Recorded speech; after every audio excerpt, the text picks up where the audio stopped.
Howdy, howdy, howdy, my name's Anachi Sasuke, and welcome back to Let's Read the SCP Foundation Wiki. In the last episode, we started with the TV, that I will probably never say the name right to, and we ended with Party in a Box, which was about as freaky as I expected, but not quite as freaky as it could have been.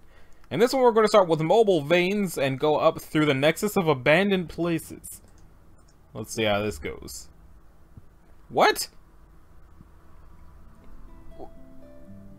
What? What? What? Okay, Special Containment Procedures Revision Report Draft Proposal. The purpose of this report/proposal is to review the original procedures regarding the entity in question, and decide if there's a need for more applicable containment solutions. Also attaches the recent incident regarding the need of this review, a revised copy of the procedures to supersede the original procedures, and any other documentation to support this change in protocol. Below are the electronic signatures of staff/committees that are required for these revisions to be enacted and put into practice. So they're pending. Site 45 Superintendent approved for everybody else, but the Ethics Committee Review Board is conditional. Awaiting further data on 466 threat level. Revised special containment procedures may be enacted in the meantime due to time constraints. See Memorandum 4672 for additional details. And it's like this is not the page that has the that footnote in it. Okay, so the following document is no longer applicable and will hence be stricken from the main database. It will be archived and referenced for record-keeping purposes only. Some details may be redacted from this document as the new protocols dictate. So, here's what it used to say. SCP-466 is locked in a 5x5x5 meter room. It is to be kept fed 5 times a day through a one-way slot in the steel door, with low iron meals of mass below 0.1 kilograms. The key to the door is accessible only to level 3 or higher personnel. Description: it is unknown if 466 is a separate pathogen affecting a human host, or the human host itself. Current theory suggests the former. For clarity, the host individual will be referred to as 2 and the possible infective agent as 1. 2 is a redacted. 2 exhibits anomalous vascular hypertrophy, whatever, particularly among the skin. This includes very broad arteries and veins not part of normal human anatomy. A continually increasing mass of blood vessels is gradually displacing and eroding 2's muscles and organs. 2 is estimated to have approximately blank liters of blood. The excess vessels will sometimes rearrange under the skin, which is reported to be extremely painful. If the host or a hypothesized pathogen is threatened, the excess vessels will physically tear the skin and extend up to blank meters outward. These defense vessels will constrict threats until neutralized. If cut, they hemorrhage as expected and will be replaced by more vessels from deeper inside 2's body. As demonstrated by the arrangements, 1 displays some degree of control over the mobile vessels when inside the body. This control is utilized when 2 consumes food. If 2 does not consume the entire meal, 1 will use the collective strength of the mobile vessels and force feed 2. This is advantageous for 1. It appears that nutrients go primarily to expansion of the mobile vessels. And what was the incident? It seems to have taken place on August the 2nd, but it might be February the 8th of 2014. Incident time, like 1:25 in the afternoon. It happened at Site 45 Secure Medical Unit. Unique identifier 466080214. So I guess it is August the 2nd? Civilians involved? Nope. No witnesses, no deaths. Amnestics not available. Personnel involved? Yes. Personnel involved? 6. 2 minor injuries, 1 major injury, 3 deaths. SP involved? Yes. 466. Containment breach? No. 466 and patient have begun to show abnormal behavior as extremities, including the head, began suffering from avascular necrosis over a 48-hour period. Afterwards, 466 was observed to go into a state of acute cardiac arrest. Level 3 authorization was granted for a rapid response medical team to assist in the revival of the patient while observing the standard protocols of extrinsic biological hazards. 466 and patient were pronounced dead after 30 minutes of continuous resuscitation. 466 and patient were left in the containment cell for another 48 hours of observation with no activity reported. Level 3 authorization was then given to perform an autopsy on the deceased body. Upon opening the chest cavity, it was observed by medical staff that all arteries and veins had retracted from the external limbs and were clustered around the heart. Though the body was in a normal state of expected decay, the cardiovascular system seemed to show no signs of decomposition. During the autopsy, 466 and the patient became active again and killed the two closest medical staff, Drs. Gerard and Sharma. 2 was also observed appropriating the circulatory systems from the deceased into itself while also attempting to sever the head of the patient with a surgical bone saw. The patient's head was seen redacted, which prompted Dr. Briggs to attempt a rescue of the patient from 466. Dr. Briggs was subsequently killed. However, the distraction was timely enough to allow the security team to arrive on the scene before decapitation could take place. 44 was eventually contained and the patient secured. 3 medical staff and security staff were treated with minor injuries, 2 fractures, and 3 lacerations. 1 security officer had to be surgically treated for a punctured lung and heart. Action items: review procedures regarding 466, current procedures may not apply. So, interview 12. Post-incident interview. I guess this is August the 4th, and it was at 6:48 in the morning. The interviewer was Internal Investigator Ruben Foster, and interviewee was Medical Director Dr. Andrea Itzkowitz. Alright, we're recording now. Have a seat, Doctor. How long will this take? Depends. Is this your first time in one of these? No, there was one other time. Well, let's get started. So, you were, according to the case file, the one who authorized the autopsy, correct? I did. Would you like to elaborate a bit more, Doctor? For the record. Right. Well, we were certain that it died, and we waited for 2 days as per the protocols for expired anomalous entities in containment. I ordered the autopsy to be performed before the body decayed any further. Did you have the body scanned or ordered an x-ray beforehand? We did. I said we were doing it by the book. You felt that was enough. Doctor, can you please answer? I didn't see a need for further countermeasures. We were dealing with time constraints to perform the autopsy before the incineration deadline, so no. Then what happened? It came back to life. You were present? I was in the observation booth. I was the one that called security. Was there a reason why security wasn't on standby? I told Dr. Sharma to take care of that. Apparently he didn't. Yes. Now Sharma is dead. Yes. Tell me about Dr. Briggs during this incident. He was the only person present in the room while security was being assembled, correct? Yes. Continue. Sorry, I think he was trying to save the patient. The body was in fairly poor condition and was falling apart while the thing was fighting back. The patient was also alive. Yes, though it was just a head now connected to that thing. So what prompted the doctor to attempt a rescue? I'm pretty sure there were words exchanged between them since the lungs were still attached. I couldn't make out the voice behind the glass.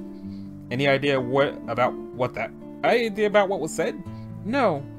But apparently it was enough to convince Briggs to risk his own life and try to stop the thing from sawing the patient off its body, I guess. I see. Then what happened? Briggs struggled with it for a few seconds, then it... well... I'm not really sure what you'd call it. Rooted into him, I guess? And that's when security came in. Right. Then I ran after the glass was shot out. Where is the entity and patient now? Heavily sedated in temporary containment until we can figure out what to do next. The head still seems active, however. That is rather interesting. Is there anything else? Any other details you want to want on record? Briggs was a good man. I regret his death, and I'm also going to ensure that his death was not in vain. Sentiments noted. Thank you, Doctor. So what happens now? I file this case report to my superiors. If there is a follow-up, you'll be notified. Very well. We're done then? Yes. Dr. Itzkowitz leaves the room and closes the door. For the record, I don't believe there was negligence involved here. The procedures were unfortunately outdated. I'll see about interviewing the patient if possible. Can I close this? Access granted. Access granted. Close interview. The patient related to 466, formerly known as 2. Alright, I have the recorder on. Open the cell, please. Be careful in there, sir. I'll escort you in. Alright, then. Well, the patient is indeed just a head. The rest of it seems to be sedated. Not much movement. Man, that's fucked up. Quiet, please. Excuse me. Patient looks at Dr. Foster. Can you hear me? Right, no lungs. Blink once for yes, twice for no, alright? Blink. Good. Is your name redacted and you are blank years old? Blink. Indecipherable comment. Are you in control of that? Agent motions to 466 lying on the floor. Blink, blink. Do you know why it wants to separate from you? There is a long pause followed by a single blink. Do you want to be separated? Rapid blinking. Security guard raises weapon at patient. Okay, okay, calm down. Ease off the trigger, no harm is done. Expression changes to being frightened. I take it separation should not happen. Blink, blink. The heart. You think it's evil, perhaps? Blink. But while it's connected to you, it can't... What exactly? Patient mouths the word become. Be gone? No, become. Become what? Expression becomes panic. Whoa, hey now! What did I say? Shit, it's starting to move! 466 begins to lift itself up, dragging the patient's head across the floor, slowly stumbling towards both men. Get out of the way! Bang. Move! Stop shooting! Get out of the cell! Alarm is triggered as both men leave and lock the cell door. Medical technician. Hurry, get the IV back in before it wakes up! Fuck, we can't keep increasing the doses like this, it's resisting it! End of the interview. Still haven't hit that footnote yet. Revision. Let's see. The following document has been authorized for immediate use. Additional details and/or procedures may follow before finalization is completed. It still says Euclid now, pending possible reclassification after formal review. Special containment procedures. SCP-466 is to be sealed in Containment Cell 73 in E-Block at Research Site 45. E-Block is to remain separated from the main installation for the entirety of 466's captivity. Containment Cell 73 is to have a 30cm thick acrylic observational window installed and the door welded shut from the outside. 466's primary containment component, or its head, and the primary heart connected to the brain stem are to be locked together in a perforated stainless steel lockbox at all times. And it says, for the footnote, the purpose of placing them together in a lockbox is to ensure that the collateral is held against 466 as to persuade it not to damage the head. The head is to be considered a vital component of containment. Efforts must be made to ensure that 466 does not put it in jeopardy and it remains connected at all times. 4 liters of a nutrient-rich water solution is to be sprayed into the containment tank every 10 hours. The nutrient solution will be adjusted and administered by medical staff. An oxygen-rich atmosphere, 25% O2, will be maintained in the cell at all times. In the event of a containment breach, 466 is to be suppressed with gas-based flame weaponry. Description: 466 is an amorphous and animate configuration of 4 human cardiovascular systems. The primary heart of 466 is still attached to the original brainstem and thus still preserves its head. The other 3 were absorbed during a separate incident post-acquisition and serve no purpose other than additional extensions of the whole. All 4 hearts of 466 have increased in size by 275% and are observed to beat in synchronization at 130 beats per minute. 466 is considered to be sentient as it responds to stimuli and pain in appropriate manners.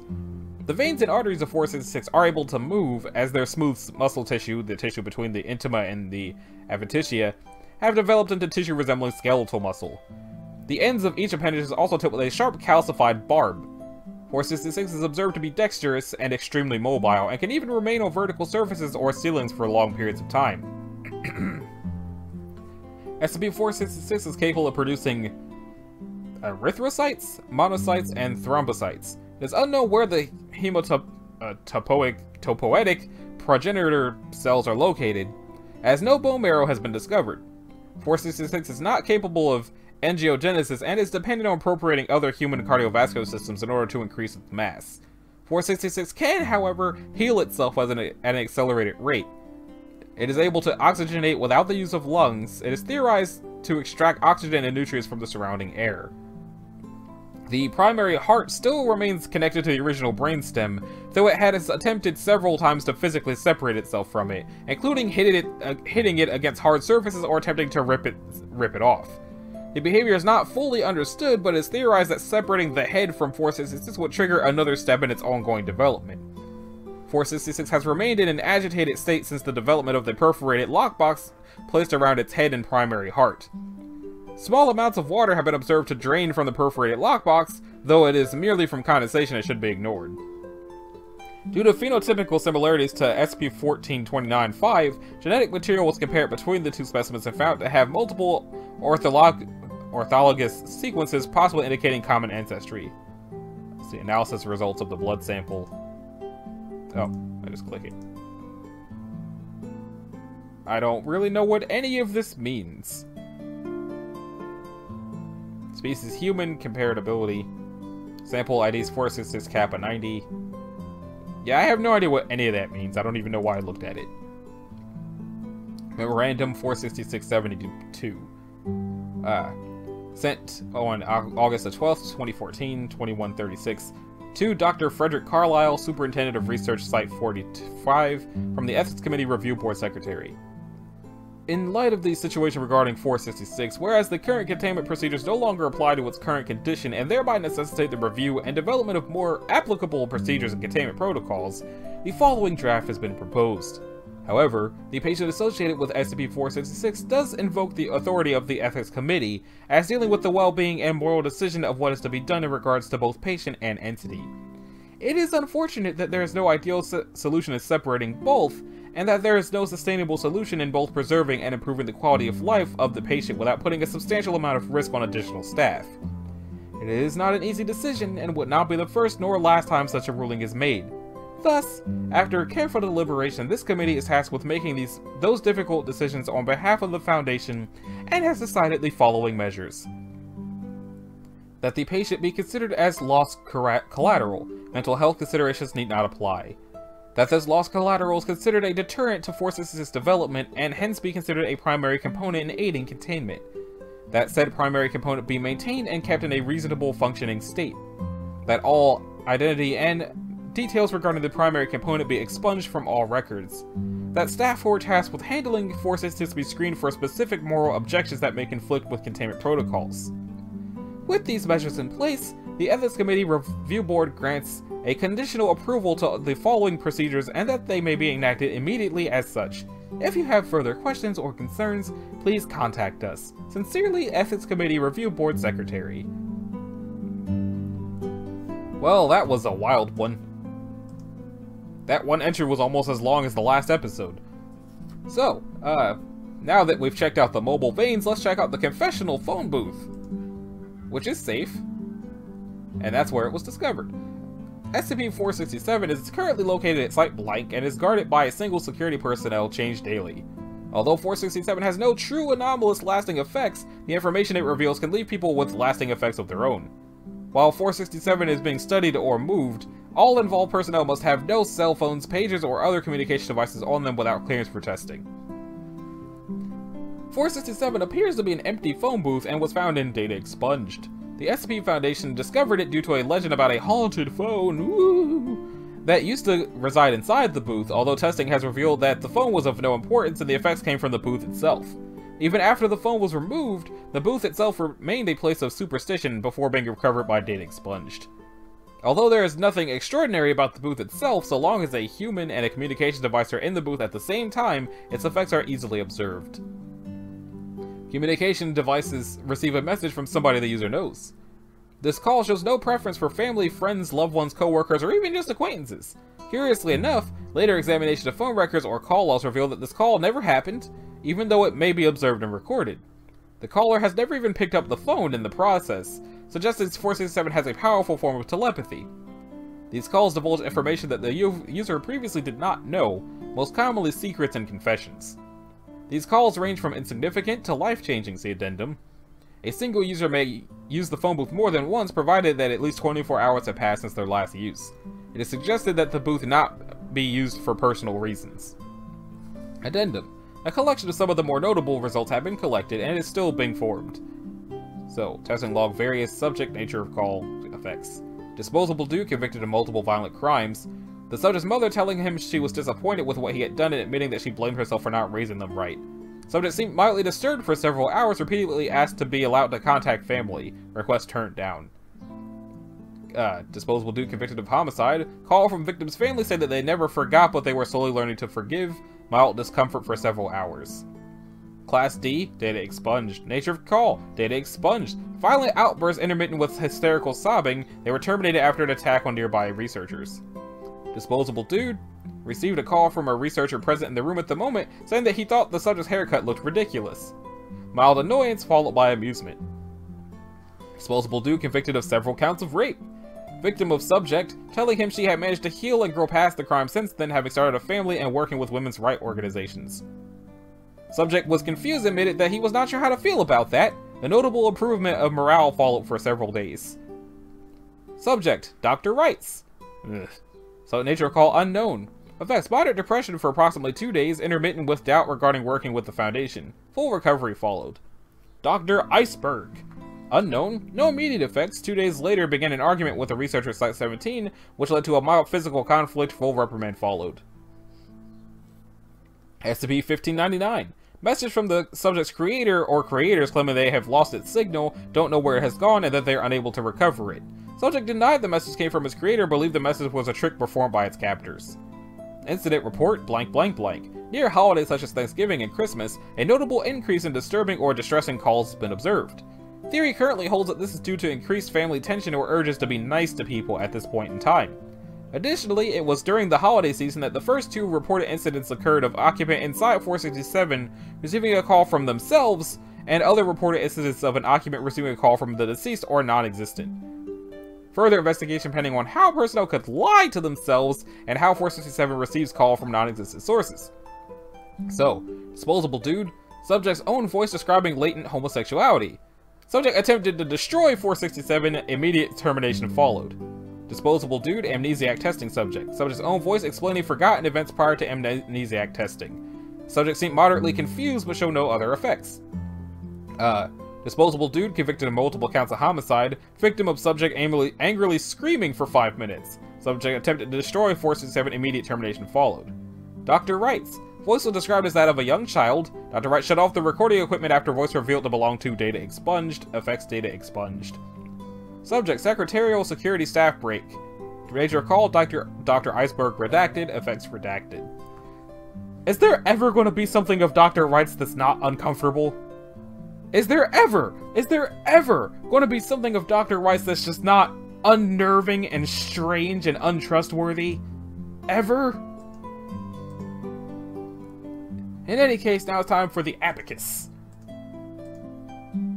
It's Euclid, and that certainly looks like an abacus.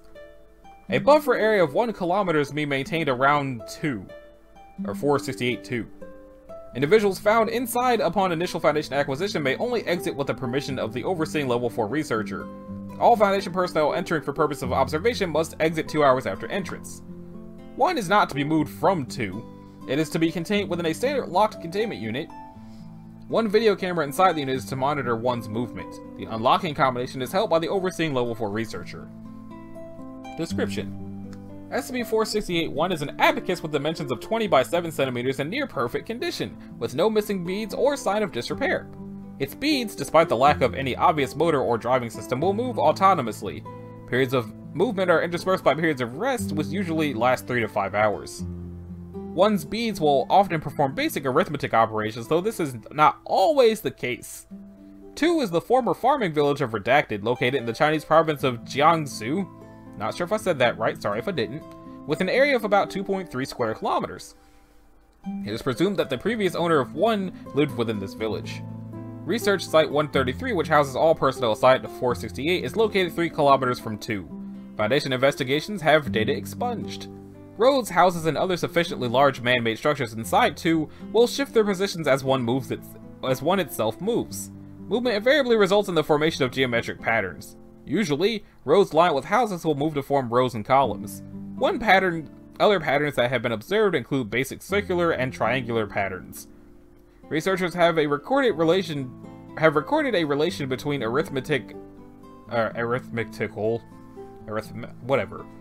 operations done by 1 and the movement of 2. For example, 1 moving to multiply 10 and 32 resulted in a 10 by 32 grid pattern, with outlying houses forming a perimeter around the resulting grid. All sufficiently large animals, including horses, dogs, cats, and human beings, within 2 are subject to its effects. During periods of 1's rest, affected subjects will travel between structures. Only 2's roads will be used to travel. No 2 subjects will ever travel in different directions on the same road.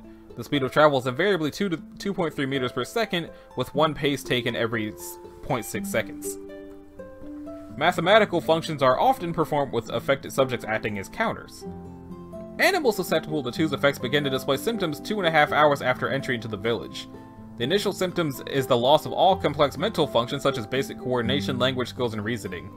After 3 hours inside, instinctive and reflexive actions such as the fight or flight response are forgotten. After 3.5 hours, brain activity reduces to an essentially comatose state, and only the knowledge of how to walk is retained. However, only a certain number of affected individuals actually take place in group movement at any given time. Because of this, surplus beings will simply data expunged. If enough subjects are removed from 2 such that the number of affected individuals inside is less than blank, all movement will cease. It can only resume once members of the same species as the removed subjects are placed inside 2. Despite their inability to consume food or water, all subjects seem to be in perfect health. Removing 1 from 2 causes all activity within 2 to cease, though affected subjects do not regain lost mental capacity. Given the research opportunity that would be lost, this is prohibited. Addendum A. Before it came to the focus of the Foundation attention, 2 was a relatively isolated community. Beginning January 12th, 19-something, residents reported roads and houses shifting several meters in sudden bursts. Local authorities assumed tectonic instability to be the cause of the moving structures and advised all residents to evacuate. Approximately half of the population complied. By February 3rd, no more reports were filed concerning the believed tectonic instability. By March 21st, attempts to contact people living in the village were met with no response, prompting Foundation involvement. By the time nearby agents arrived, the entire remaining population had succumbed to 2's effects. A discrepancy exists between the population of 2's post-earthquake evacuation 188 and the current human population 66. Extensive Foundation exploration has not found a single member of the missing 122, data expunged. Addendum B. Patterns and calculations made by 2 have begun increasing in complexity since observation has begun. While only basic addition and subtraction were seen when first discovered, its repertoire of mathematical operations has expanded to include multiplication and division, calculating the area of quadrilaterals, triangles, and circles, comparing proportions, and finding the square roots of 2-digit numbers. On July 19, 2000-something, 468-2 arranged in grid patterns used for basic arithmetic. However, Foundation observers quickly realized that the right half of 2 had only very limited activity, whereas the left side exhibited an abnormal increase in subject movement. Dr. F, upon investigating the matter, theorized that the computations being made were an attempt to perform matrix multiplication, with the left-hand side acting as scratch work, and the right-hand side including the actual matrices. After only 39 minutes, all subject movement ceased and 1 entered another period of movement, the shortest recorded period of rest ever. Researcher estimates placed the time required for matrix multiplication to take place inside 2 at approximately 3 days. Matrix multiplication was an unusual jump in the normally steady progression of mathematical complexity previously undergone. Furthermore, the subsequent arrangement of 2 facilitated fraction multiplication, the only recorded instance of a decrease in mathematical complexity between rearrangement periods. That's weird. Now it's the many-winged angel, as opposed to the one-winged angel. And it's Gator class! I'm gonna drink some water first.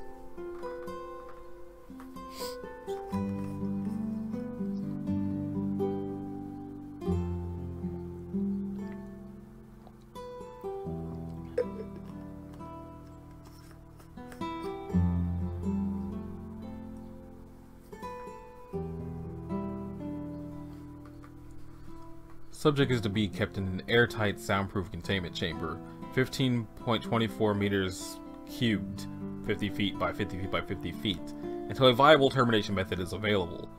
All personnel who enter 469's chamber, Class D only, must wear standard soundproofing anti-resonance suits at all times while inside the chamber, and communicate only through written notes, hand gestures, or text messaging. Absolutely no one is to touch or even approach the subject with anything other than probing instruments. All equipment taken into 469's containment chamber must make as little noise as possible, or none at all. Cell phones are permitted for communication between personnel as long as they are muted. At first glance, 469 appears to be a gargantuan pile of white feathers measuring 29 feet in diameter, weighing several tons. Upon closer inspection, however, subject is actually a vast array of enormous white avian wings, tightly curled up into a dense mound. Each wing varies in size and span, ranging from a few centimeters to several meters, but all are covered with glossy white feathers. X-rays have revealed the wings to possess a hollow bone structure underneath similar to other birds, though these bones are very soft and flexible, allowing the wings to bend and coil up at angles other birds and indeed other vertebrates are incapable of. At the center of the mass is a large humanoid creature curled up into a fetal position, to which all the wings are attached to by its spine. SCP-469 seems to feed exclusively on sounds and sound waves, using the energy gained from sound to grow newer and bigger wings and feathers. The louder the sound and/or the higher the frequency, the faster 469 grows. Though it can be sustained by any sound, it seems to have a preference for rhythmic, musical noises, especially those produced by bells, see addendum. SCP-469 itself, however, seems to make no noise whatsoever due to the sound-absorbing structure of its plumage. Any human or animal that touches or gets too close to the surface of the creature will be quickly enveloped by the outstretching wings and drawn inside. Despite the feather's soft appearance, each hair has a sharp point that quickly pierces through clothing and into bare flesh, releasing a neurotoxin that immediately stimulates all the pain receptors in the body, as well as other stimulants to keep the victim from passing out too quickly. This is to make the victim scream loudly, thus feeding 469 even more until the victim eventually goes into shock. SCP-469 is responsible for the loss of 4 personnel this way. Touching 469 with dead or non-living objects has no effect. All termination methods of 469 have been unsuccessful. Flamethrowers were initially used, but the noise from the discharging propellant as well as the crackling flames gave 469 the energy to grow faster than it could be destroyed. Cutting and slicing instruments due to their close range resulted in failure and the loss of 2 agents. Acid immersion is being suggested. Addendum. No bells are to be rung anywhere near SCP-469, no less than 15.24 meters, including alarms and recordings of bells. The sound of ringing bells causes the humanoid in the center to wake up, unfurling its wings and proceeding to data expunged. Okay. And that brings us up to the Nexus of Abandoned Places, which is Euclid. 470 before the establishment of SCP. No items or personnel are to enter or exit 470 or the external containment area without approval by Site Command. Anything entering 470 must be examined both before and after contact. Anything exiting 470 is to be contained and examined. Resistance by any items or staff to this process may be overcome by whatever means deemed necessary by Site Command. Any staff entering 470 must be equipped with a long-range GPS tracking bug. Staff entering 470 are to remain in groups of no less than 20 at all times. Should staff become separated, data expunged, and any combination thereof, they are to immediately exit 470. Staff or equipment lost within 470 are to be declared missing 48 hours after loss of GPS contact. Staff or equipment located after the disappearance of GPS contact are to be recovered whenever possible. Sent to GPS beacon, data expunged. Okay. SCP-470 appears to be a large abandoned office building in blank blank. It has had no registered owner since blank, when it was abandoned with the collapse of the Blank Corporation. The building is 7 floors, including basement levels, and in a general state of disrepair consistent with its term of abandonment. 470 appears to be, or to house, a dimension anomaly, causing its internal rooms to shift and become other locations that have been abandoned for extended periods of time. The ability for an outside location to appear within 470 appears to manifest after 20 to 30 years of little to no human observation, interaction, or habitation. This anomaly appears to be limited to rooms of 470, with the halls remaining primarily stable. The rooms of 470 appear to exist in both their original physical location and within 470 simultaneously. All rooms appear to be internal locations such as storerooms, abandoned offices, and factory areas, with no external locations such as abandoned lots or storage yards ever recorded manifesting inside 470. Manifested rooms appear to be cut off from their original surrounding locations, with all doors besides the entry door opening up to blank brick walls of the same construction as 470. These locations appear to be unstable and will flicker, ceasing to exist within 470 at random points and remaining unmanifested for random periods of time before manifesting within 470 again. Anything inside a room when it unmanifests will be transported with the room to its original physical location. This process also works in reverse, as any objects inside the room will be present when it manifests inside 470. The flicker rate appears to vary, ranging from 6 seconds to several years. Addendum. It appears possible to remove a room from rotation by increasing the level of observation and activity inside the original physical location of the room. The longer an area is left outside of observation or activity, the stronger the connection with 470. Initially, rooms are able to shift only when no humans are present or actively observing the area. After longer periods of abandonment, rooms are capable of shifting with as many as 14 people inside. The danger of 470 comes from the fact that some of the rooms do not appear to originate in our reality, dimension, or space-time. Some are constructed of non-terrestrial elements or have items that parallel with no known technology or construction. For example, data expunged at least 80% organic, with the non-organic portions showing signs of infestation. Also, there have been 4 recorded escapes by beings transported by shifting rooms within 470. Notably, Subject R remains at large within 470 itself, and is thought to be responsible for some of the deaths recorded inside of 470. The death toll currently stands at 8 staff and 45 civilians at last estimation, with several hundred more listed as missing. Many of the civilian deaths and disappearances are attributed to youths exploring abandoned areas when they shift into 470, becoming trapped inside, shifting inside a different room, data expunged, or other dangers that may be inside manifesting rooms. As of November 25th, 2016, a total of 38 instances of rooms located within decommissioned SCP Foundation facilities have been observed within 470's rotation. Most notable of these are several rooms from the top basement levels of SCP-1730 following the initial cessation of exploration attempts by Foundation personnel. Attempts to remove these rooms from rotation via observation of the facilities is currently ongoing. And this was last edited July of last year.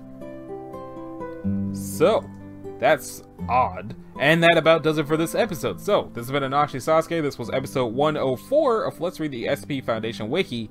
In the next episode, we'll be starting with a satellite, and we'll be going up through Pope Soap.